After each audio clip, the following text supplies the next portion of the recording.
Now to Horry County tonight, a living link to Myrtle Beach history, sharing why one rebuilt school still matters. At 103, Florrie Cuttino remembers learning at the Myrtle Beach School and why turning it into a museum is about never forgetting.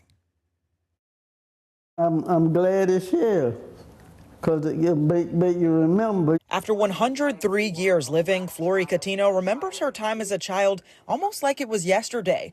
One of the most vivid memories, her time learning inside the classroom. I always wanted to know.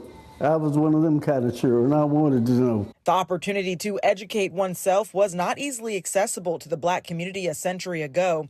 That is, until the Myrtle Beach Colored School opened its doors in 1932.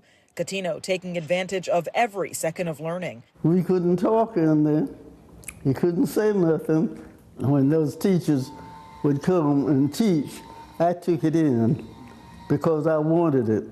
You know, some children play around and don't want to learn, but I was different. In 1953, the colored school closed its doors with the opening of the Carver Training School. After years of sitting unused, it became an eyesore. But former students like Cuttino felt the school still had purpose, just in a new way. They did the next best thing, which was to come back to the table and create a replica. Cookie Canty Goings with Myrtle Beach Neighborhood Services says the process to make it happen was far from easy. The effort started in the 70s, but didn't come to fruition until 2006. They hoped, they trusted, and they just did the work and stayed the course. You know, I don't want to wait 15 minutes, you know, sometimes for things, but for over 20 years, they worked. Tireless fundraising efforts by former students and administrators kick-started the plan to rebuild. Cuttino even putting some of her famous recipes in a cookbook, being sold for just $10. I was never lazy.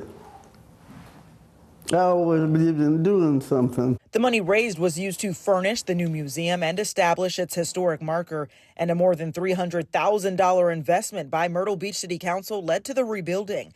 Now, almost half a century later, the historic space holds a legacy that can never be erased. They wanted this place to stand as a testament and a memorial to their perseverance, their willingness to endure, so that there will be a reminder of that which was, so we will never repeat history. And while Cuttino stands as one of the last living trailblazers from the Myrtle Beach Colored School, she says her focus now is making sure the younger generation knows there's power in education. I tell them that I'm so proud of them for doing things to help us, you know, through life.